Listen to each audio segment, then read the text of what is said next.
अस्सलामुअलैकुम, मैं हुसनैन, आप देख रहे हैं नया पाकिस्तान। इस वक्त मैं रावली गुजरांवाला में मौजूद हूँ और जिस घर में मौजूद हूँ इस घर में क़यामत है। इस घर का जवान, माँ का लाल, जिसकी जेल में वफात हुई, देखें 2.5 साल जेल में गुजारे और एक तकलीफ का लम्हा है माँ के लिए।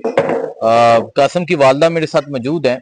9 मई के केस में कासम को गिरफ्तार किया गया था। 9 मई के केस में कासम 2.5 साल जेल में रहे और फिर जेल से ही डेड बॉडी घर में पहुंची। माँ जी अस्सलाम वालेकुम। बड़ा दुख है, बड़ी तकलीफ है, अल्लाह का हुक्म है।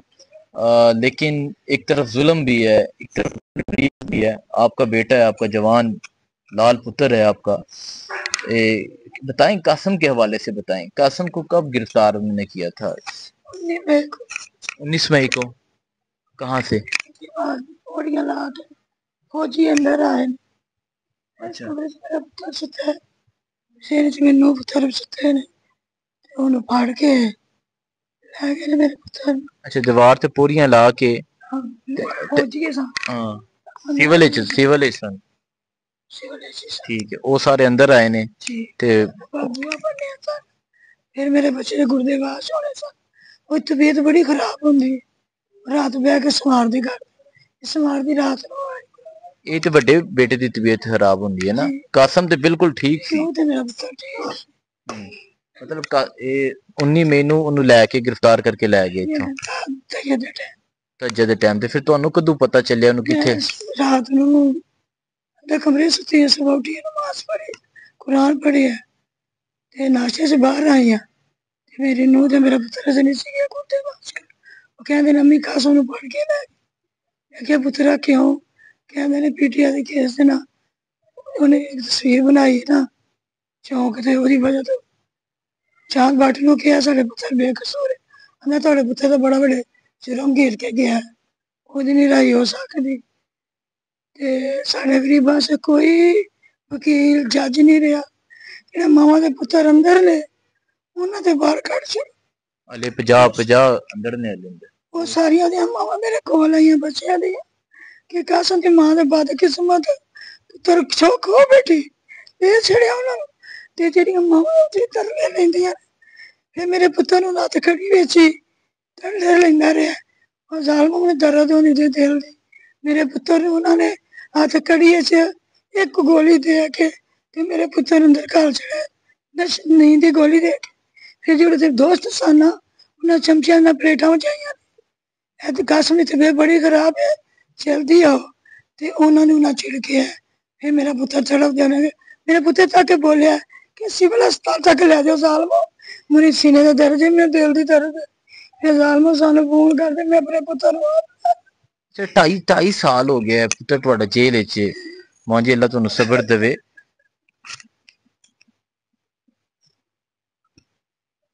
ਅੱਲਾ ਸਬਰ ਦੇ। ਮਾਂ ਜੀ 2.5 ਸਾਲ ਹੋ ਗਿਆ ਪੁੱਤਰ ਤੁਹਾਡਾ ਜੇਲ੍ਹ ਵਿੱਚ। ਹਾਈ ਕੋਰਟ ਤੁਸੀਂ ਗਏ ਹੋ, ਕਿਸੇ ਨੇ ਨਹੀਂ ਅਪੀਲ ਤੁਸੀਂ ਦਾਇਰ ਕੀਤੀ? 1 ਸਾਲ ਹੋ ਗਿਆ, ਕਿਸੇ ਨੇ ਨਹੀਂ ਸੁਣੀ ਤੁਹਾਡੀ ਗੱਲ? ਗਰੀਬਾਂ ਦੀ ਕੌਣ ਸੁਣਦਾ? ਕਸੂਰ ਕੀ ਸੀ ਮੁੰਡੇ ਤੁਹਾਡੇ ਦੇ? ਉਹ ਸ਼ਰੀ ਸੀ ਹੈ ਸਾਫੀਆਂ ਚ ਲੱਗਾ ਸੀ ਅਖਬਾਰ ਚ ਦਫ਼ਤਰ ਚ।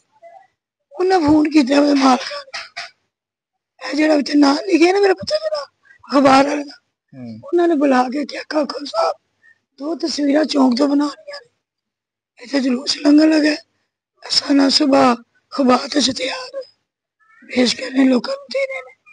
ਮੇਰੇ ਪੁੱਤਰ ਨਹੀਂ ਸੀ ਪਤਾ ਤੇ ਕੈਮਰਾ ਲੱਗਿਆ, ਉਹਨੇ ਇੰਝ ਕੀਤਾ ਕੋਈ ਤਸਵੀਰ ਵਿੱਚ ਆ।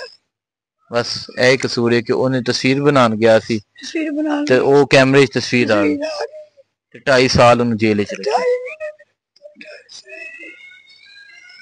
ਤੁਹਾਨੂੰ ਕਦੋਂ ਉਹਨੂੰ ਦੱਸਿਆ ਕਿ ਮੁੰਡੇ, ਤੁਹਾਨੂੰ ਕੀ ਦੱਸਿਆ ਨੇ? ਮੁੰਡੇ ਦੀ ਤਬੀਅਤ ਖਰਾਬ ਹੋਈ ਹੈ ਜਾਂ ਡੈਥ ਹੋ ਗਈ ਹੈ? ਡੈਥ ਹੋਈ ਦੀ ਸੀ। ਮੇਰੇ ਪੁੱਤਰ ਅੰਦਰ ਸੀ ਗਿਰਦੇ ਬਾਸ ਕੇ ਕੱਲ ਜੁਮੇ ਤੋਂ ਬਾਅਦ ਨਾ ਮੈਂ ਤੇ ਕੋਈ ਕੰਮ ਕਰ ਲਈ ਮੇਰੇ ਨੂੰਹ ਤੇ ਪੁੱਤਰ ਅੰਦਰ ਨੇ ਤੇ ਬੈਲ ਹੋਈ ਹੈ ਲੈਣਾ ਪਰ ਕੀ ਨਾਂ ਸੀ ਉਹਦਾ?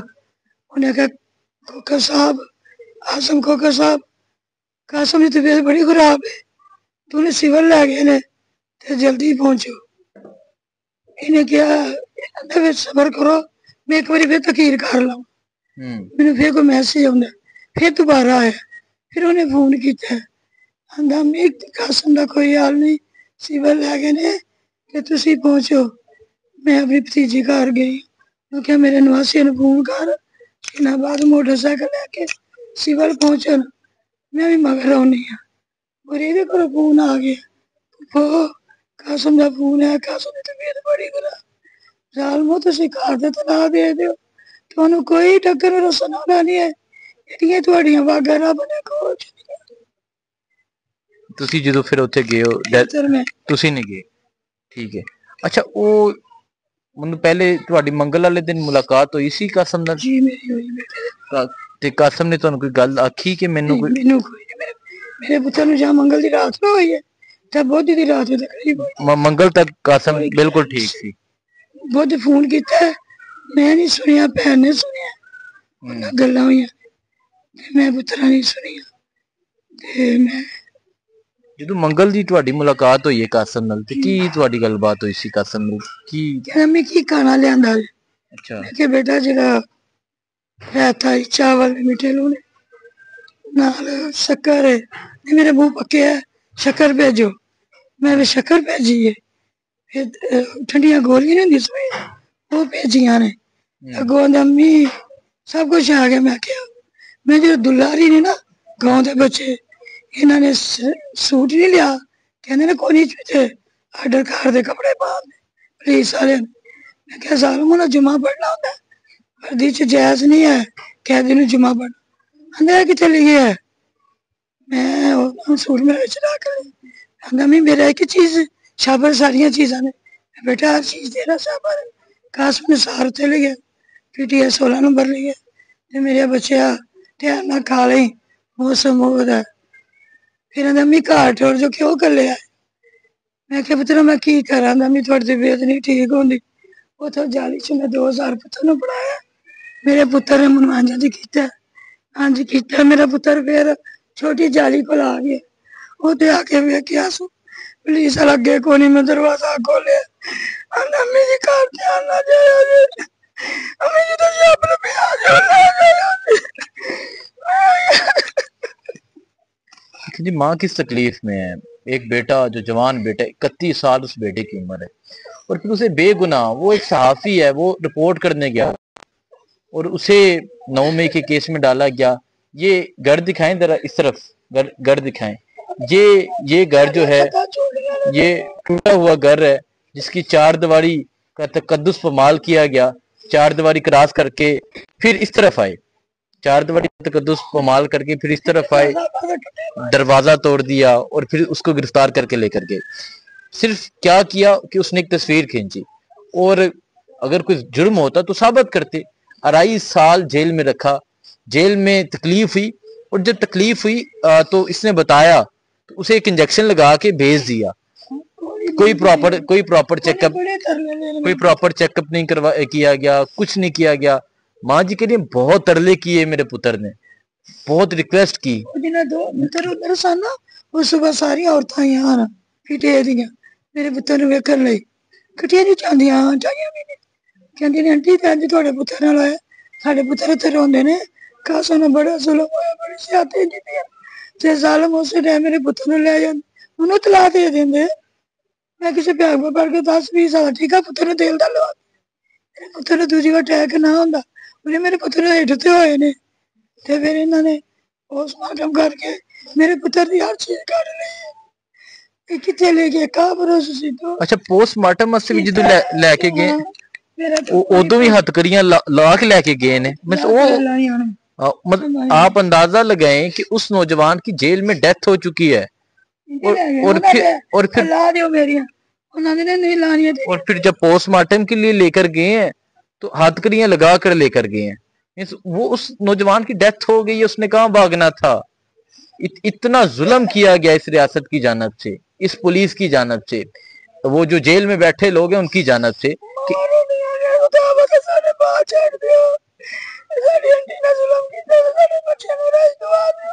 मां जी ਤੁਸੀਂ ਉੱਥੇ ਲਾਹੌਰ ਹਾਈ ਕੋਰਟ 1 ਸਾਲ ਤੋਂ ਅਪੀਲ ਕੀਤੀ, ਜੱਜ ਕਿੱਥੇ ਨੇ? ਜੱਜ ਕਿਉਂ ਨਹੀਂ ਸਾਫ? ਮੇਰੇ ਬੱਚੇ ਵਕੀਲ ਨੇ, कौन गरीबां दी सुनदा? 3-4 लाख रुपया ला छड़िया, बेटी निकली हो भी पेके ही मिली वो भी मैसी साड़ी बहुत बकरी बेचने पुत्र जानवर क्यों बेच के पुत्र तो लादी नहीं है सारे पे अच्छा बकरी, बेची एक बकरी थी जो बेच के फिर अस्सी साल है ये पेके मिली सी वो भी 1.5 लाख कमेटी निकली है छोटी मशीरा को पाई मैं कहा बच्चे की शादी करा दी कोई मेरे पुत्र मोते लाती रही बच्चे की शादी करनी सी छोटे नमी भी तो मैं नहीं करानी छोटे को वे के करने पड़ा मेरे बच्चे मैं तो भी लाल 10 लाख दी होंदी भी कर सकया ना मेरा कमाना लग गया है अल्लाह अकबर। बीमार अंदर के यार एक बेटा जो बड़ा बेटा है वो डायलिसिस का मरीज है, अभी भी वो डायलिसिस करवा के आ रहा है। 90,000 देखिए मैं एक मिनट माँ जी, अब माँ जी कह रही हैं कि एक बकरी थी वो भी बेच दी, 80,000 कमेटी निकली, 1.5 लाख कमेटी निकली वो भी लगा दी, एक बेटे की शादी के लिए कुछ पैसे इकट्ठे किए थे वो भी लगा दिए, और 3 लाख इस टाइम मुझ पे कर्जा है। आपने गरीबों की माओ के साथ क्या किया है? 7,000 हफ्ते का पुत्र लाना 5,000 मुलाकात से लो फोन करने लिए हफ्ते का लेना होना 5,000 कम ना करदा 10,000 मैं मेरे पुत्र दा पुलिस वाले जहरो भी साढ़े को गरीबा को अच्छा 5,000 वो इस चीज का लेते थे कि हफ्ते में 2 दफा हफ्ते में जो 2 दफा वो फोन करवाते थे उसका 5,000 लेते थे, और जो बच्चों को काम कराते थे बर्तन दो झाड़ू दो वो कहता था अम्मी मुझसे नहीं कुछ होता, कहते थे अपनी वालदा से बोले 5,000 वो भी महीने में हमें भेजे, फिर 5,000 आप वो भी दे के आती और इसके अलावा जेल में जो वैसे भी 5-4 जब उसकी लोड पड़ती थी देखें, मतलब ये वो जुल्म है जो मैं आपको बताना चाह रहा हूँ, जो दिखाना चाह रहा हूँ। ये माँ, इसका लाल, इसका बेटा तो इस दुनिया से चला गया, 50 मजीद माओ के बेटे उसी जेल में कैद है, और वो माएँ यहाँ आज आई थी, इनसे मिलने आई थी, इनसे अफसोस करने आई थी। तो आज ये माँ जोली उठा के कह रही है कि मेरा बेटा इस दुनिया से चला गया। उन माओ के बेटों को तो बाहर निकालो। अब ये जेल का बता रही है कि 5,000 रुपया ये फोन करने का देती थी, 5,000 रुपया इस चीज का देती थी कि मेरे बेटे से काम ना करवाया जाए। टोटल 10,000 रुपया ऑलमोस्ट ये हफ्ते का देती थी अपने बेटे के लिए। महीने का वो देती थी 7,000 महीने का लगाती थी, वो खाना वाला साबुन मुंह धोने वाला बर्तन धोने वाला ब्रश ट्यूब ऐसा करके 7,000 वो लगा। 7,000 हफ्ते का वो मैं लगाती थी। अब इसमें क्या दुख बयान करूं, मैं क्या तकलीफ बयान करूं, इस घर में जो क़यामत है मैं किस तरह आपके सामने रखूं। और मुझे अफसोस इस चीज का हुआ, दुख इस चीज का हुआ, ये कह रही है कि 3 लाख 3.5 लाख रुपए इन पे कर्जा चढ़ चुका है। तहरीक इंसाफ की क़यादत को इनका साथ देना चाहिए। साल हो गए बच्चा बड़ा जार नहीं चढ़े, बेटी नावी च पढ़ दी, छोटा 6वीं च पढ़दा, अल्लाह वारिस से मेरे बच्चे चाचू ही सारे खर्चे चुके हैं। हाँ, और वो जो था वो इस घर में कमाने वाला अकेला इंसान था, क्योंकि जो बड़ा भाई है वो तो डायलिसिस का मरीज है, अभी इधर ही थे, मेरी मुलाकात हुई है उनकी, और वो डायलिसिस करवा के अभी भी आए हैं। तो आप इस घर में देख लें क्या सूरत हाल है।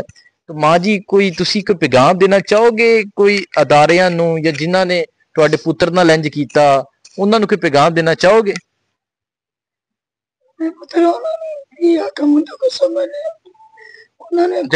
जज्जां नू कुछ कहना चाहोगे जिन्हां तुहाडी सुनी नहीं है? साढ़े वास्ते जज भी कोई नहीं ते वकील भी कोई नहीं, खास करके गरीबां वास्ते उन्हां दी फरियाद नहीं सुनी जांदी ते अमीरां दे सिक्के चलदे ने, अद्धा दा खाना रख लेंदे ने बिस्कुट फ्रूट जेड़ा अच्छा अद्धा विचो कर लेंदे पुलिस वाले कांदे सन चक्कर लगे तू ये चीज नहीं पा के लिया बदतमीजो मावां बीवियां भैनां भरावां धियां वास्ते चीजां जेल कर सकदे ने। अच्छा देखें जी, वो कह रहे हैं कि जब जेल में खाना लेके जाती थी, फ्रूट लेके जाती थी, तो जो पुलिस वाले होते थे वो आधा आधा खा लेते थे कि कोई चीज तो नहीं अंदर डाल के लेके आए। कभी माएँ भी अपने बेटों को कोई चीज देंगी, कभी माएँ भी अपने बेटों को तकलीफ देंगी। अब माँ के बेटे पे जो तकलीफ है वो पुलिस वालों को मैं कहना चाहूंगा आए देखें सुने, इस घर की तकलीफ आके देखें आप। ये छोटा सा घर जो टूटा फूटा घर है, जिस घर में कर्जा है, माँ कर्जे लेके अपने बेटे को पहुंचाती रही है। तो अल्फाज नहीं है, लेकिन मैं कहना चाहूंगा पाकिस्तानियों को, स्पेशली तहरीक इंसाफ को, कि ये बेटा आपका बेटा था, ये आपका भाई था, اس نوجوان نے قربانی دی، اس نوجوان کی شہادت ہے، یہ شہادت ہے اس نوجوان کی۔ اب آپ نے اس فیملی کا ساتھ دینا ہے، ماں جی کا ساتھ دینا ہے۔ دیکھیں اب تو بیٹا اس دنیا میں نہیں ہے، لیکن ماں جی کی اپیل سنیں آپ۔ ماں جی کہہ رہے ہیں کہ جو باقی بیٹے ہیں انہیں نکالا جائے، لیکن جو ظلم کیا گیا، جو جبر کیا گیا، جو ایک فسطائیت سے ہاتھ جوڑتی تھی، وہ 2-3 آئے تھے نا، ہوں ان کے آگے کہہ رہے تو آگے لیے ہمارے بچوں کو چھوڑ دو، ہم نہیں چاہتے جی ہماری ماں بھی ہے، بزرگ ہے، بہن بھی ہے، آنٹی بھی ہے، اس کے ساتھ ایسا ہمارے ساتھ ایسا ظلم نہ کرو۔ ساڑھے بچیاں نے جو آنگے کرا رائی تو آ گیا۔ اللہ صبر دے جی تمام والدین کو، دعاؤں میں یاد رکھیں۔ اللہ حافظ۔